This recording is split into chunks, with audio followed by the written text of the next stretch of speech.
Nigeria, with a population of over 175 million, is the most populous nation in Africa and the 7th most populous in the world.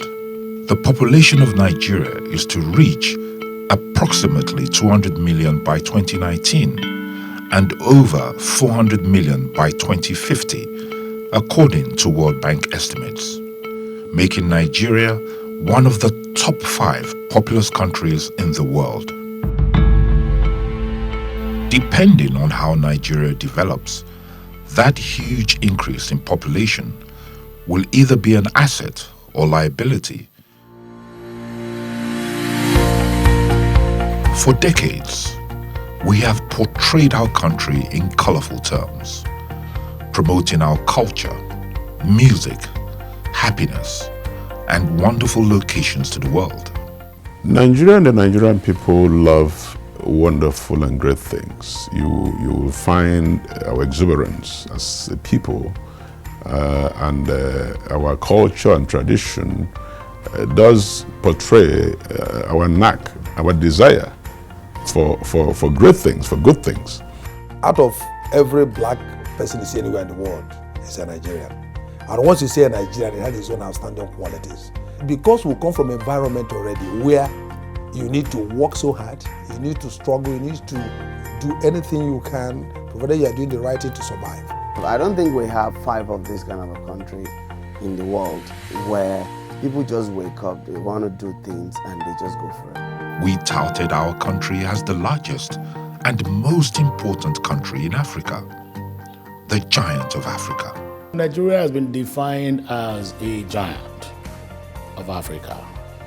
Nigeria is a nation that is so much endowed with resources, human and physical. Nigeria is a land full of opportunities. It is enormously rich in resources. It has an enormous agriculture potential. It has a huge population. With all these natural and human assets, many Nigerians wonder why our country today is still bedeviled by the challenges of development. Nigeria is a great country, and Nigeria is a country that has the potential to be even greater country, especially leading the African continent as a nation. We have everything that it takes. We have just not taken the time to get disciplined and do what it is that is going to make us the giants that we are as a nation. The Nigerian Economic Summit last year looked at the tough decisions that Nigeria needs to make if it's serious about turning around the fortunes of the country. As a follow-up, this year's theme is Made in Nigeria, is one that will look at how we can immediately start to diversify our economy and what we need to do. If we don't produce ourselves and patronize ourselves, we will forever be dependent on finished products. And one part of the government cannot say, we want to encourage local content, local this, while some other parts will now say that they don't have capacity. If we don't have a private sector-driven economy, we really can't have the kind of growth and the speed of growth that we require. So the government must, as a matter of policy, say, what can we do, must we do, should we do, to ensure that the private sector really succeeds. That is not as difficult as it seems.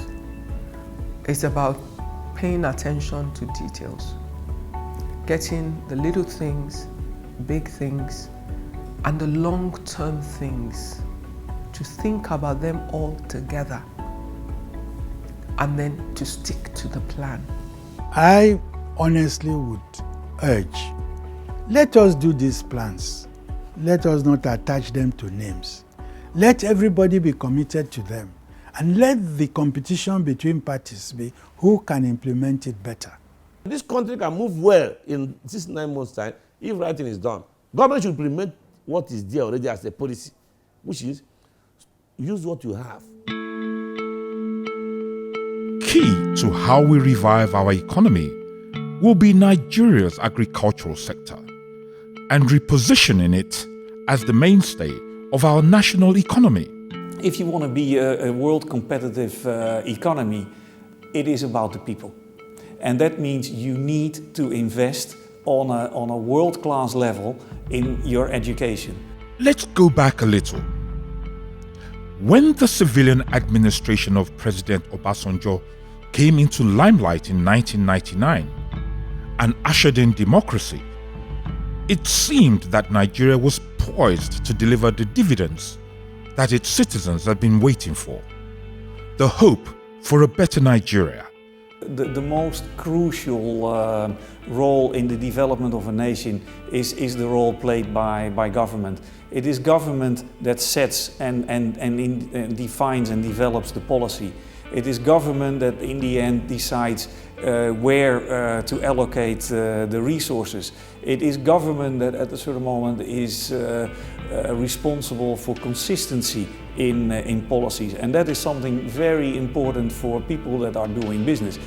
Some Nigerians are forging ahead, and there are sectors in our economy that are working, growing, and taking on the challenge of being made in Nigeria products and services. Nigeria, we have everything, only that we haven't tapped them. But with this situation of foreign exchange, everybody will go down. Like me, I myself now, I'm thinking what to do to export. And I believe with the way it's in my mind, in the next few months, I must get something from Nigeria to export. That the e-commerce sector has been growing for many years is obvious, with companies like Flyboku, Wakanow, Jumia, Konga, and payment platforms like InterSwitch and Remita. Science and technology is not just the way of the future, that future is now. The reality is we've over-depended on a very commodity-based economy, whether you even talk about agriculture, which we're focused on today now as an alternative to crude oil. You know, this whole idea of what we're talking about made in Nigeria is not just about, yeah, we are great people, fashion, music, made in Nigeria, but made in Nigeria for me is more about the environment. How can we make the environment conducive for entrepreneurs and innovators to innovate and create value? It is important that the enabling environment to actually do business is improved. Running a business in Nigeria is tough. You have businesses having to provide their own power. It's difficult to access resources. Labor is also difficult in some sectors. So I think a combination of fiscal incentives and also creating the right enabling environment would support this goal of Made in Nigeria. Our creative industries, film, fashion, and music are creating many jobs and opportunities for Nigerians in Nigeria and across the world, including the many cottage industries servicing that sector, which have the potential for turning around the fortunes of many Nigerians. Another opportunity clearly is the entertainment industry. Fast growing, lots of potential, has brought in so many people, and it's given Nigeria a new lease of life in terms of the image. So when you say you're a fashion designer, when you say you're a software person, people are, because they now understand that this is what Nigerians are actually doing to earn a living. And it's bringing the world's eyes to this place. Now, what is the policy that we need to drive to encourage people, give careers, and ensure that people are trained to live off this craft? I've actually benefited, from state government, and this is because they see value in what I do.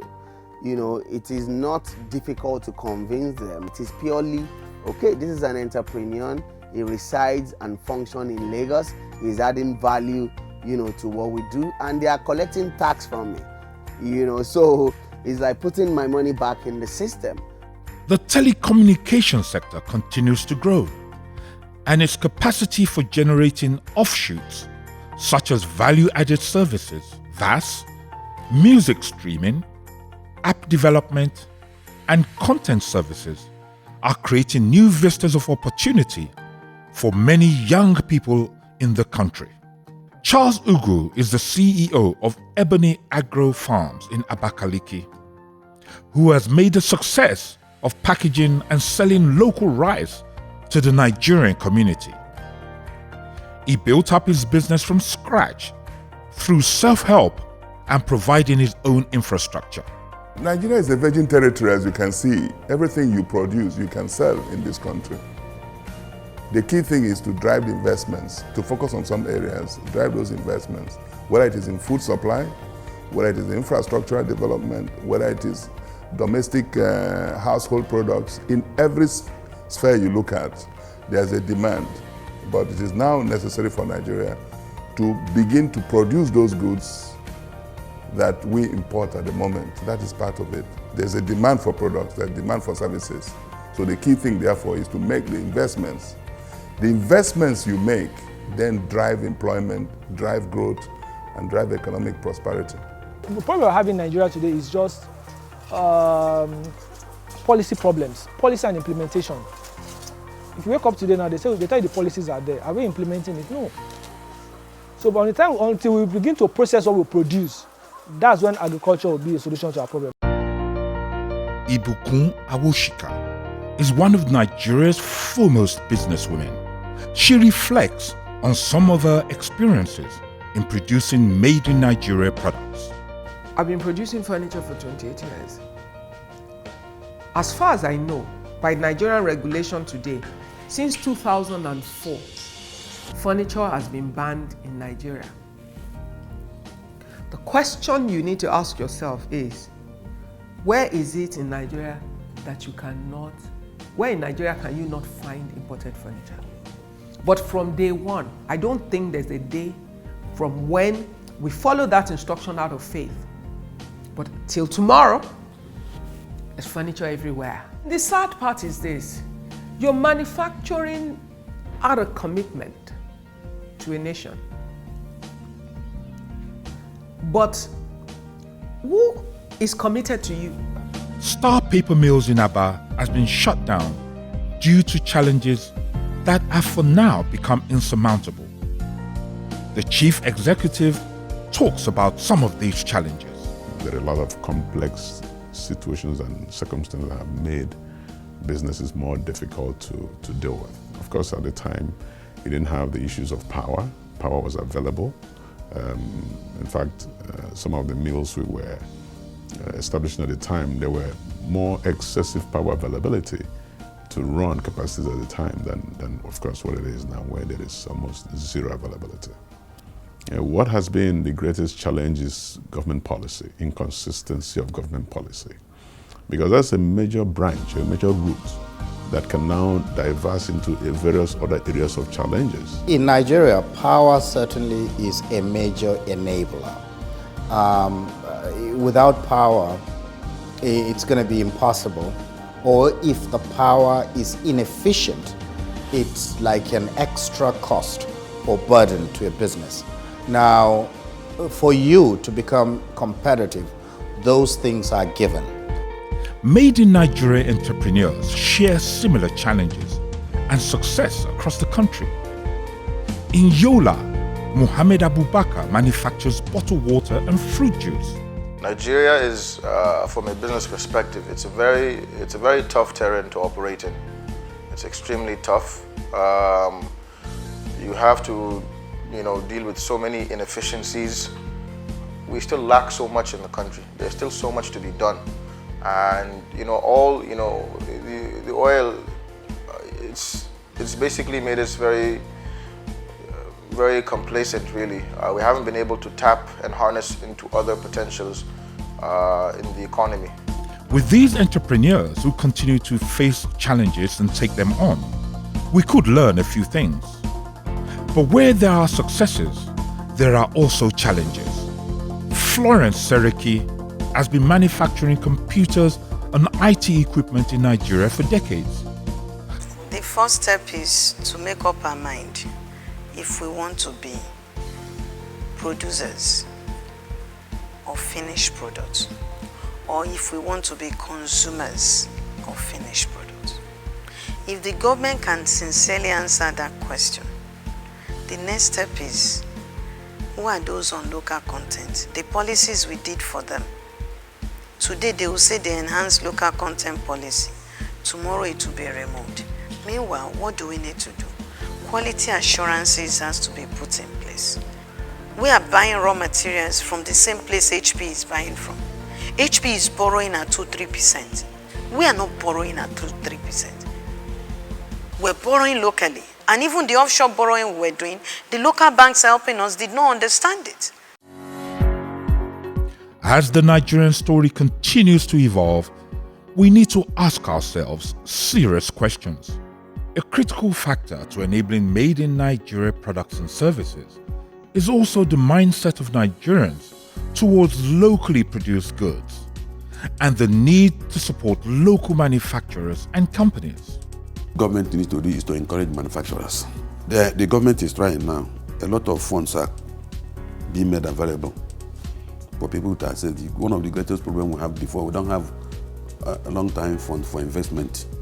The way government is going now, I believe that within a short time, things will change for better.